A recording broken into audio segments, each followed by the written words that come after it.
Thought, you can always start again. ಯಾವುದಕ್ಕೂ sir end ಇಲ್ಲಿಗೆ dead end ಅನ್ನೋದಿಲ್ಲ. ಯಾವುದೇ ಪ್ರಯತ್ನಗಳನ್ನು ನಾವು ಮಾಡಬೇಕು. ಸೋಲು ಇದ್ದೇ ಇರುತ್ತೆ ಸರ್, ಸೋಲದೇ ಇರೋರು ಯಾರದರು?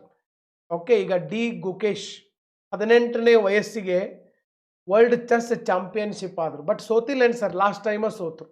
ಓಕೆ, ಸೊ ಹಿಂಗೆ ಸೋಲ್ ಅನ್ನೋದು ಇದ್ದೇ ಇರ್ತೈತೆ ಮನುಷ್ಯ. ಸೋತು ಕೂಡ ನಾವು ಯಾವಾಗಿದ್ರೂ ನಿರಾಸೆ ಆಗಬಾರ್ದು, ಕುಗ್ಗಬಾರ್ದು. ಸೋಲನ್ನ ಗೆಲುವಿನ ಮೆಟ್ಟಿಲನ್ನಾಗಿ ಮಾಡ್ಕೋಬೇಕು. ಹೆಂಗೆ ಮಾಡ್ಕೋಬೇಕು? ಆ ಸೋಲಿನಿಂದ ಪಾಠ ಕಲಿತು ತಪ್ಪುಗಳನ್ನು ತಿದ್ಕೋಬೇಕು. ಪ್ರತಿಯೊಬ್ಬ ಮನುಷ್ಯ ಯಾರ್ಯಾರು ಇತಿಹಾಸದಲ್ಲಿ ಸಾಧನೆ ಮಾಡಿದಾರ ಅವ್ರು ಮೊದಲು ಸೋತ ಮೇಲೆ ಸಾಧನೆಗಳಾಗಿದ್ದವು. ಅದಕ್ಕೆ ನಾವು ಯಾವುದೇ ಕೆಲಸ ಇರಲಿ, ಓಕೆ, ಅದನ್ನು ಮತ್ತು ಒಂದೇದಿಂದ ಶುರು ಮಾಡುವಂಥ ಅವಕಾಶ ಇದ್ದೇ ಇದೆ. ಅದನ್ನು ನಾವು ಮಾಡ್ಬೇಕಂದ್ರೆ ಹಿಡಿದ ಕೆಲಸವನ್ನು ಬಿಡಬಾರ್ದು, ಸತತ ಪ್ರಯತ್ನ ಇರಬೇಕು. ಸೋತು ಕೂಡ ಸರ್ ಎಲ್ಲ ಕೈ ಚೆಲ್ಲಿ ಕೂತ್ಕೋಬಾರ್ದು. You can always have the choice to start again.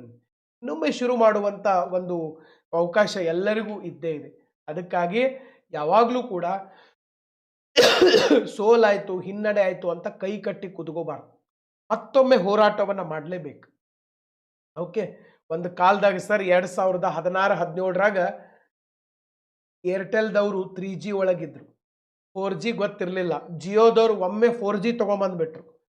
ಒಮ್ಮೆ 4G ಬಂದು ಕೂಡ ಸರ್ ಏರ್ಟೆಲ್ದವರು ಸರ್ ಪಾಪ ಅವಕ್ಕೆ ಏನು ಮಾಡ್ಬೇಕು ಗೊತ್ತಾಗಲಿಲ್ಲ. ಇಡೀ ಇಂಡಿಯಾದಾಗ ಎಲ್ಲರೂ ಜಿಯೋ ಜಿಯೋ ಜಿಯೋ ಜಿಯೋ. ಓಕೆ, ಏರ್ಸೆಲ್ಲು, ಯುನಿನಾರು, ಡೋಕೋಮೋ ಎಲ್ಲ ಮನೆಗೆ ಹತ್ತಿಬಿಟ್ರು. ಬಟ್ ಏರ್ಟೆಲ್ದವರು ಹೋರಾಟ ನಿಲ್ಲಿಸಲಿಲ್ಲ, ಹೋರಾಟ ಮಾಡ್ಕೊತಾನೆ ಬಂದರು. ಕೊನೆಗೆ 2024ರೊಳಗಡೆ ಜಿಯೋಕ್ಕಿಂತನೂ ಏರ್ಟೆಲ್ ಗ್ರಾಹಕರು ಮತ್ತೆ ಹೆಚ್ಚಾದರು. ಇಂಟರ್ನೆಟ್ ಸ್ಪೀಡು ಅವ್ರು ಜಾಸ್ತಿ ಇದೆ, ಕ್ವಾಲಿಟಿ ಆಫ್ ಸರ್ವಿಸೂ ಜಾಸ್ತಿ ಆಯಿತು. ಅಂದರೆ ಜಿಯೋ ಎಲ್ಲನೂ ಫ್ರೀ ಕೊಟ್ಟು ಇಡೀ ಇಂಡಿಯಾಕನ್ನ ಶಾಕ್ ಕೊಟ್ಬಿಟ್ರು. ಬಟ್ ಅಂಥ ಶಾಕ್ದಿಂದನೂ ಹೋರಾಟ ಮಾಡಿ ಹೊರಗಡೆ ಬಂದರು ಏರ್ಟೆಲ್ದವರು.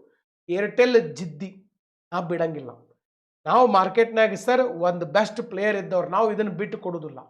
ಬೇಕಾದ ಬರಲಿ, ನಾವು ನಿಂತು ಹೋರಾಡ್ತೀವಂತ ಹೋರಾಟ ಮಾಡಿ ಇವತ್ತು ಸರ್ ಜಿಯೋದವ್ರನ್ನ ಸೈಡ್ ಹಾಕಿ ಮತ್ತೆ ಏರ್ಟೆಲ್ ಮುನ್ನೆಲೆಗೆ ಬಂದಿರುವಂಥದ್ದು.